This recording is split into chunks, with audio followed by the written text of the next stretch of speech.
Welcome to episode 267 of the Selling Your Screenplay podcast. I'm Ashley Scott Meyer, screenwriter and blogger over at sellingyourscreenplay.com. Today I'm interviewing Melissa Miller Costanzo, who just did a film called All These Small Moments. She has a background working on set in the art department, so she's been in the business for years, and she describes how she was able to use that experience to get into a position where she is now writing and directing a feature film. So stay tuned for that interview. If you find this episode valuable, please help me out by giving me a review in iTunes or leaving a comment on YouTube or retweeting the podcast on Twitter or liking or sharing it on Facebook.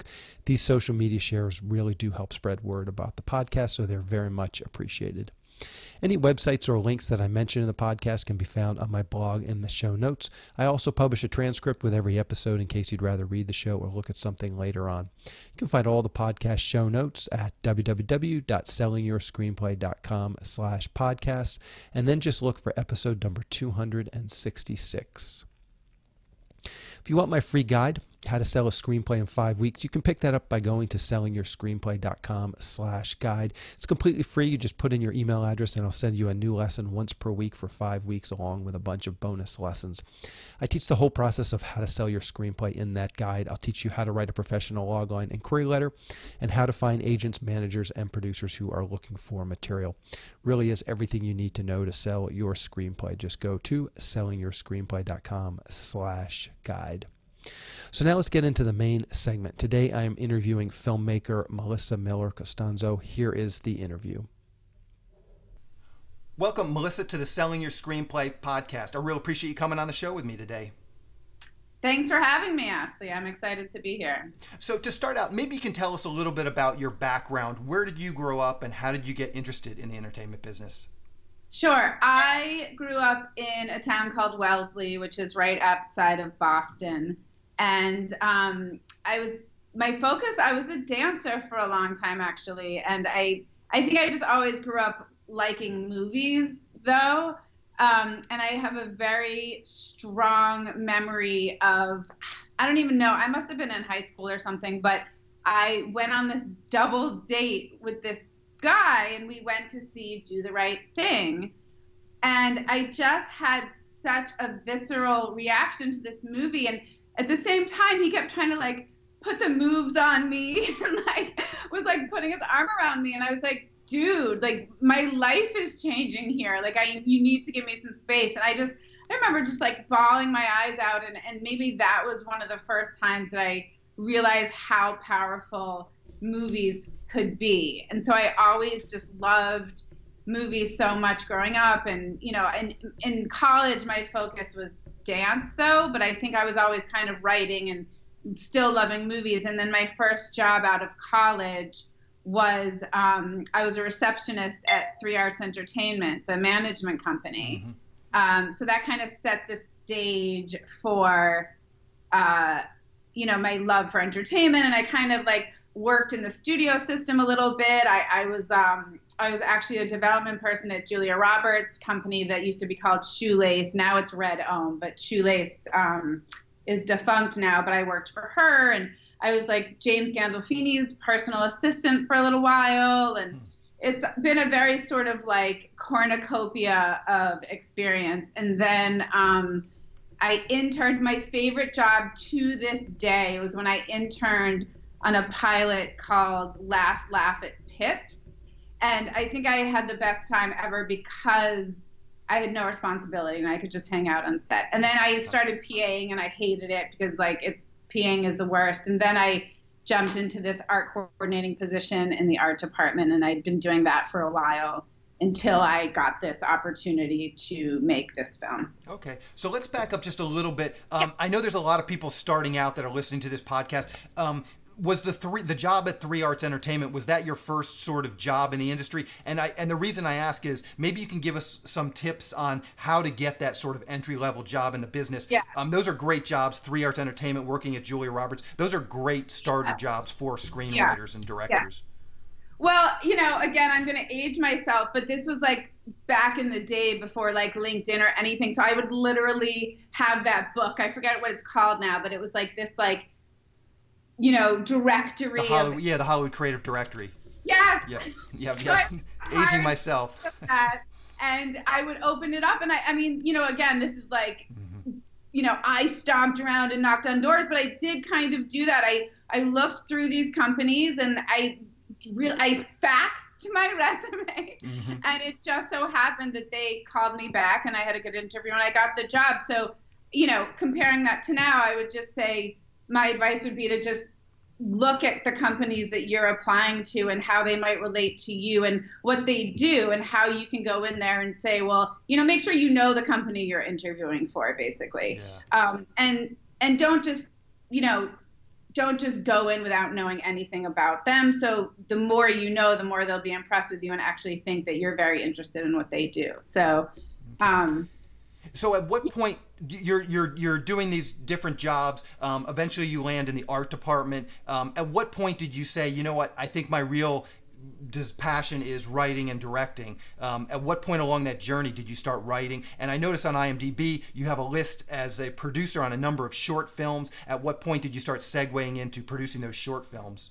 Yeah, I mean, I've also produced a bunch of features as well, but I think also you do a bunch of things in your life and you cross them off and say, well, that's not for me. And producing it was just not something I responded to. I mean, it's a tremendous amount of work and usually very unthankful. But I think that I was always writing on the side. I mean, it was always something I was doing on the side. And I think that, you try to get movies made, and if you don't, it's hard if you don't have the right people helping you along the way, and you kind of come up a bunch of dead ends, and it can be discouraging. So I think there's a lot of starts and stops where you believe in the project you've written, but it's hard to get it to people. And so I think that was very discouraging, and I had fallen into this art department job, and it's a union position. I had healthcare, and so I sort of rode that for a while, and I think the roads crossed when I was working on the TV show The Affair. I was working on the first season, and I was right next to the writer's room. Like, my desk was right outside their wall. So I would come up with like every excuse in the book to like get into their office. I'd be like, oh, did you drop this pencil? No, well, and just like started a relationship with these writers. And then I had the ballsy idea to approach the showrunner because I knew there would be a second season. And I thought, well, maybe I can get the writer's assistant job. And so I approached her. And again, I would say, like, ask for things. The worst people can say is no, and then you get used to that. So it's really not that bad after a while, all the no's. And then Sarah Treen, the showrunner, said, well, do you have any writing samples? And I ended up sending her All These Small Moments, this script that I had written that really hadn't gotten anywhere. And it got me an interview, and I met with her and the head writer, Anya Epstein, and they were like, look, your writing is too good for you to get us sandwiches. Like, this is a really great script. Like, are you happy with your current representation? And I was like, they never really called me back. And I was like, what the fuck? I don't have an agent. Like, you play it off. And so they helped me get an agent. And from there, everything then happened very quickly. Mm-hmm. Perfect. No, I think that's excellent advice. And that's a great story. So let's dig into All These Small Moments, starring Molly Ringwald. To start out, maybe you can give us a quick pitch or logline for that film. What is that film all about? Sure. So All These Small Moments is about a teenage boy who becomes infatuated with a woman he meets on the bus, and that further complicates his already tumultuous adolescence. Okay, perfect. And where did this idea actually come from? I always tell people, like, they have to get me drunk before I like really get into it. But it's so much of it it's really personal, and I think people always say, like, well, which character do you relate to? And they're all sort of these splintered versions of myself, which I think as writers we're always in all our characters. So it's just a lot of personal stories, personal things that happened to me, not necessarily exactly the way you see it in the movie, but the emotions of things that have happened to me. And I also, one of my jobs was on the East Side, and I would take the bus every morning there. And I would always see the same group of kids on the bus because I think they took, this city bus to school. And, I always wondered, and not in like a narcissistic way, but I always wondered, like, are they obsessed with me, or do they not even notice that I'm there? And so I think that idea of like coming into contact with people in kind of a similar way every day, like how does that bring people together, or does it? And so that was really interesting to me. Yeah. Just the repetition of it. Yeah, sure. So let's talk about your writing process a little bit. These are some rapid fire questions. Where do you typically write? Are you someone who writes in a coffee shop? Do you have a home office? What does your writing look like? I'm mostly a coffee shop writer, except for the coffee shop I usually work in changed their seating, like, and they're really uncomfortable and I can't stand it now. So I've been like working a little bit from home, but I've also found, and this is a helpful hint, hotel lobbies are pretty great because they have free internet and there's usually a lot of space and you can order a coffee. And so I've been doing that as well. Mm-hmm. Was all these small moments, was that the first feature-length script you had written?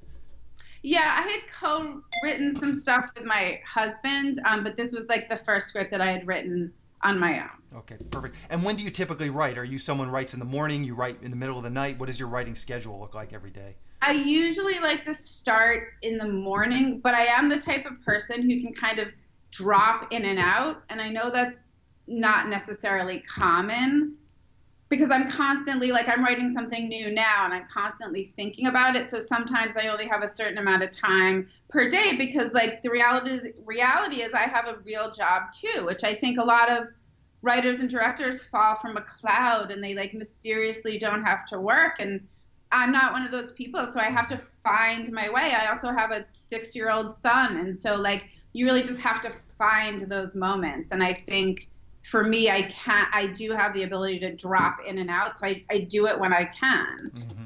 I would love to just have these, like, long sweeping hours of being able to write, but I don't always have that. Yeah, for sure. How much time do you spend preparing to write? In other words, in the outline stage versus actually opening up final draft and typing dialogue and scene description and stuff? I'm going to get in trouble for this because this movie was sort of stream of consciousness and I did not outline and I just wrote. And if I came upon a dead end where something wasn't working, I would just back up and go a different way. And I didn't necessarily know my ending when I started out, where, you know, screenwriting 101 is like, know your ending, outline. So I didn't do it that way, but I'm really trying to do it on my next one because I have found that the dialogue to me comes easily. So I think that I will be doing myself a service if I actually know where I'm going with the script, because then the dialogue is the fun, easy part. So that's what I'm trying to do it the right way this time. Yeah. So yeah, there's no right way. I totally get that. So what does your development process look like? You're going through this process, especially something like that where you're having some starts, you're finding some dead ends, going back, then you have a draft maybe that you like, and then what do you start to do? Do you have trusted writer friends? Do you have some producer friends? Who do you send it to, and what does that process look like?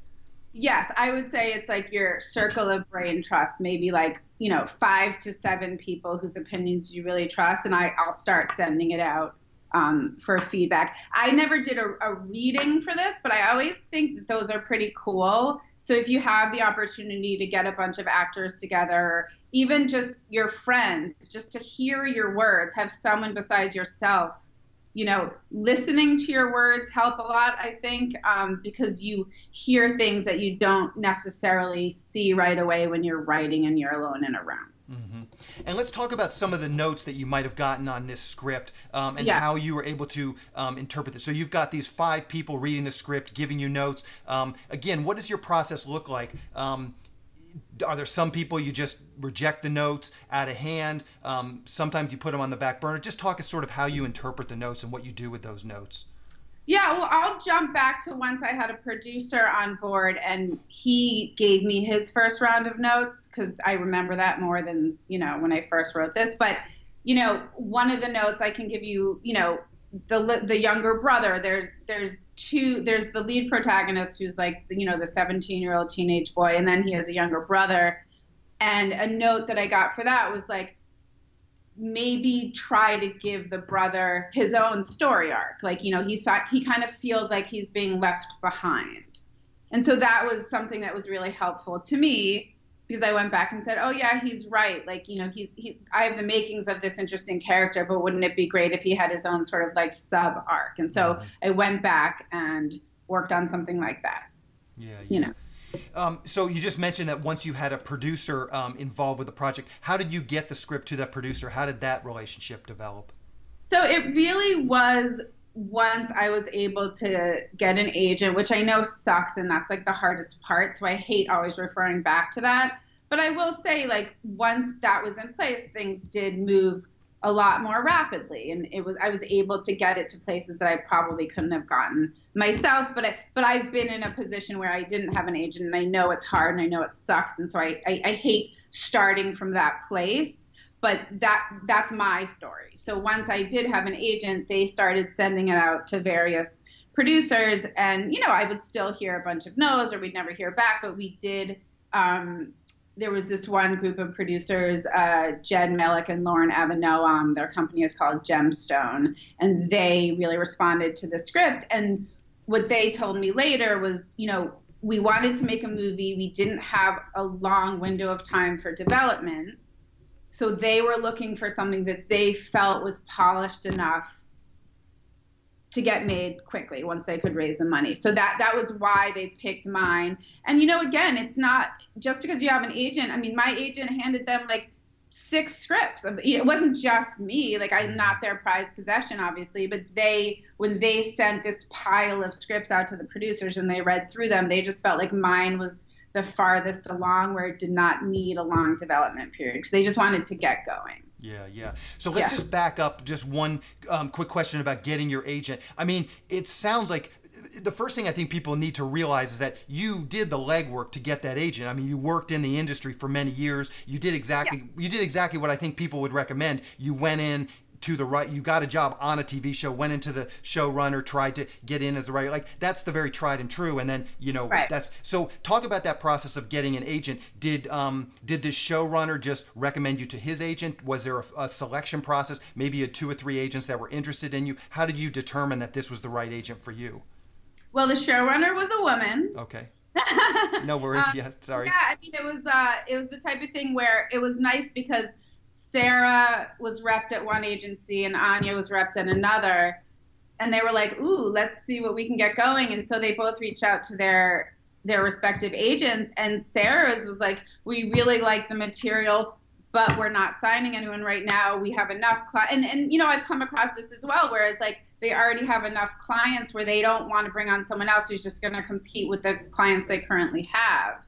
And then Anya went to hers, and that was a really nice fit for whatever reason. And what I also think is interesting is, like, agents usually sign people based on material that, you know, like they can point at a movie, or they can, you know, usually you have to do your own legwork, but they really did sign me on this screenplay because I guess they saw something there.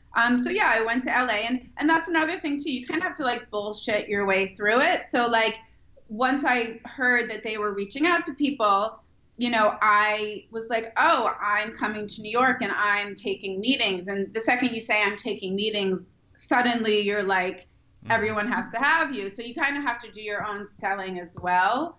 And so I did that. And then I even remember when I was with one agency and they sat down and then we said, like, you know, we know you're meeting with so-and-so. So then you have to be your own PR agent before any of this happens, and just make them feel like, oh no, if I don't sign them, like someone else is going to. So like I did a little bit of that. Yeah. So just for good measure, sure. The one experience I've definitely had with agents, and when I get people emailing me, hey, how do I get an agent? And I've got this script and I just want an agent to sell it. One experience I've had, and I'd be curious, it doesn't sound like you've had this experience. Agents always want to see more than one writing sample because they want a client that's going to be able to produce for them for many, many years, not just necessarily one script. And did that happen? Did you have a couple of scripts by this point that you felt were pretty strong? No, and I think that's, again, like sometimes there's just fluky things. Like for whatever reason, they didn't ask to see anything else. And so I guess there is that part of the luck in it where I think I had a reputable person recommending me, which goes obviously so far. that they never questioned it. They never said, do you have anything else? I think they just liked this material so much, and they liked the person, they trusted the person who had recommended me. So I didn't have to overcome that obstacle, which of course is very common. You know? Yeah. So then the next question I would have, and again, I get a lot of emails from up and coming writers, and they're like, you know, I won't sell my script unless I'm attached as a director. So let's dig into that a little bit. Did you go to these agents and say, by the way, here's my writing sample, but I want to be a director too? And it was just a non-starter. You wouldn't negotiate on that point? Because my advice to people is always the opposite of that. I'm like, if you attach yourself as a director, it's going to be a stumbling block unless you have something substantial as a director that you can show people. Yeah. So again, you know, it's a tough thing because my personal experience was definitely fluky again. So when I first sat down with my agents and, you know, we loved the script, blah, blah, blah, they said, do you want to direct? And I said, yes. And that was the end of the meeting. We all high-fived and I left and I was like, what the fuck did I just do? So then later on, because maybe like a year ago, I wrote an article for Filmmaker magazine, basically like how this whole thing happened. And the editor of Filmmaker was like, that's really great and everything, but I think people are going to want to know how you became the director. Like, how did you get to direct? And I was like, oh, that's a good question. I don't know. So I asked the producer and I said, oh, hey, Jed, like, da-da-da, when you were looking at this, and I was like, why did I get to direct? He's like, because your agent said that you were the director. So that was it. It was never questioned. I mean, of course, I had to talk to them. I had to tell them, you know, I had to pitch my vision of the script and all these other things. But for whatever reason, these particular producers, like they liked the material enough or whatever it was, my directing it never, and I still don't know why, but my directing it never was an issue. It never became a back and forth. It was just like, she's the director. And I think, you know, it has to do, again, it's always these pieces that come into play in a weird sort of way. I think these particular producers, they had done some really great independent films, but they hadn't had like agency backing yet. And so, you know, the whole idea was the agency was going to help to package, and all of a sudden it became this very exciting thing for them as well, because they were coming up as producers. Mm-hmm. So they were kind of like, oh, there's this big agency behind it. That's great. And so they were getting something out of it as well. They were getting that relationship with the agency. I gotcha. And I was just a byproduct of it in a way. Yeah. And I noticed on IMDb too, you did write and direct a short film before this one. Was that part of the package? Like, did you show the producers, hey, I did actually direct this short film? Yeah, it came up and I showed it to them. And, you know, it's a very cute short. It's not like, you know, my proudest work or anything, but mm-hmm. I think it showed them that I at least know what I'm doing. Mm-hmm. So I think it's beneficial, and that would be other advice. I think you have to. I think if I didn't have anything to show, it probably would have been a different conversation. But since I had that, they were like, all right, she knows what she's doing. She can make a movie that's cohesive. We're not going to be completely screwed. So I think in that way, yes, having another piece of work that I could show was beneficial. Yeah, and I'm curious too, and I'm just throwing this out there as an idea, and I'm curious to get your thoughts. The other thing is you did have many years of experience in the business, and you would produce features, and if there's anything that a producer of a feature film, like if there's anybody who knows what a director does, it's the producer of a feature film. So I wonder how much those credits and background and resume helped you as well.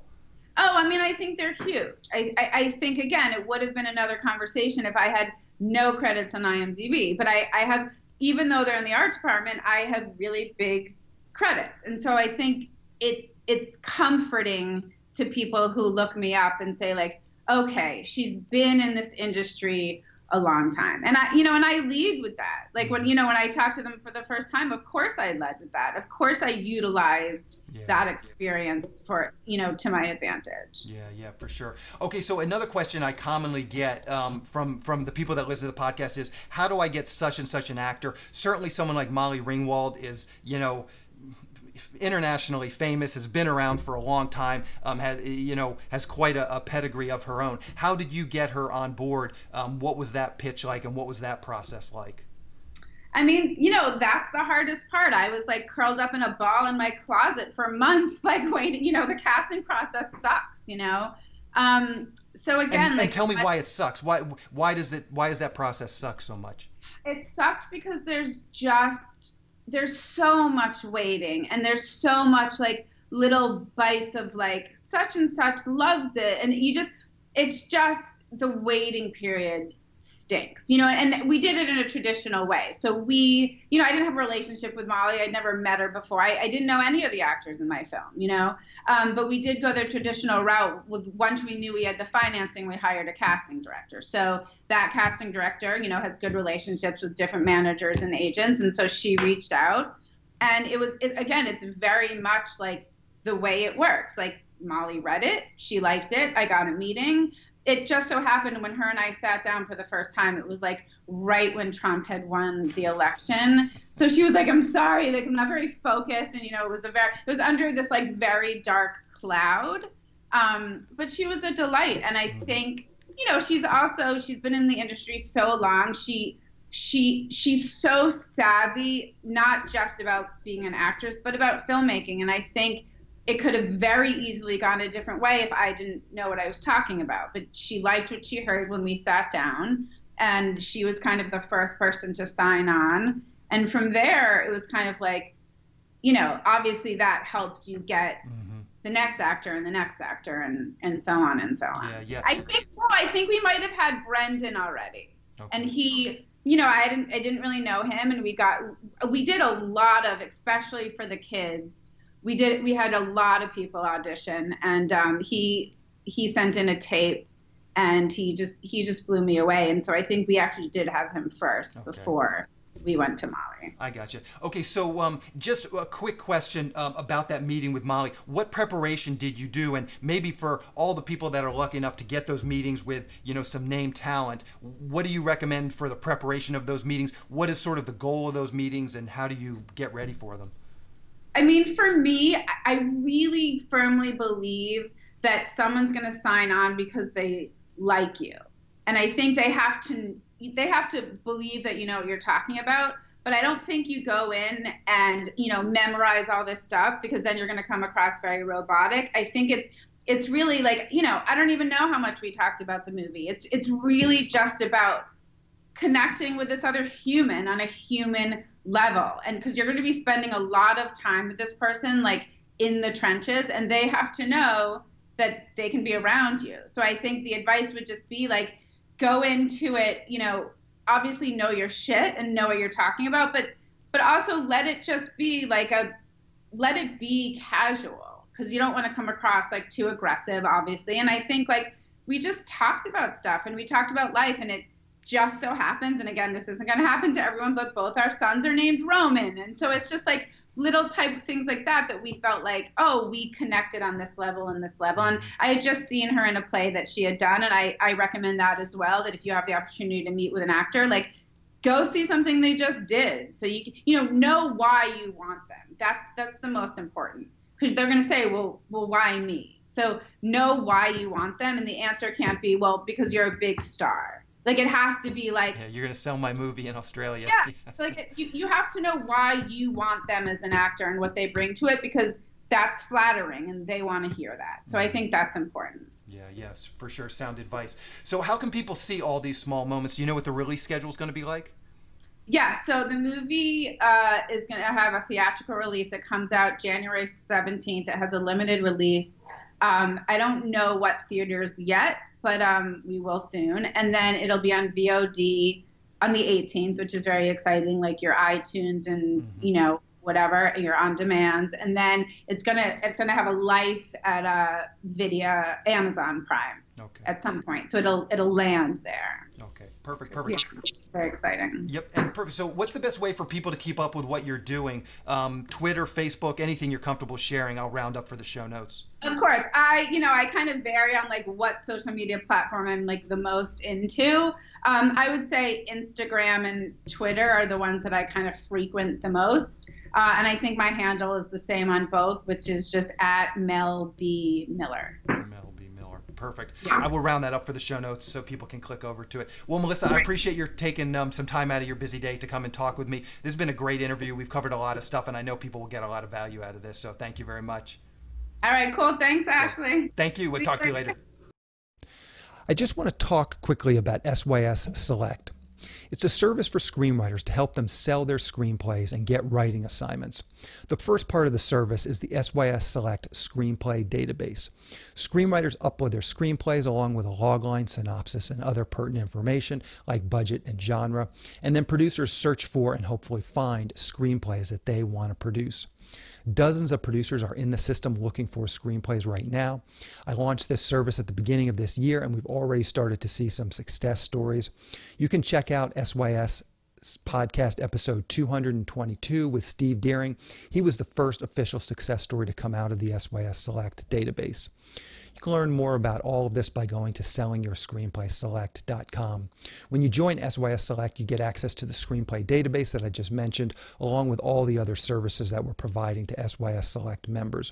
Those services include the monthly newsletter that goes out to our list of 400 producers who are actively seeking writers and screenplays. Each SYS Select member can pitch one screenplay in this monthly newsletter. We also have partnered with one of the premier paid screenwriting leads sites, so I can syndicate their leads to SYS Select members. There are lots of great paid leads coming in each week from our partner. Recently, we've been getting 5 to 10 high-quality paid leads per week. These leads run the gamut. There's producers looking for a specific type of spec script to producers looking to hire a screenwriter to write up one of their ideas or properties. They're looking for shorts, they're looking for features, TV and web series pilots, all types of different projects. If you sign up for SYS Select, you'll get these leads emailed directly to you several times per week. Also, you can get access to the SYS Select forum where we will help you with your logline and query letter and answer any screenwriting related questions that you might have.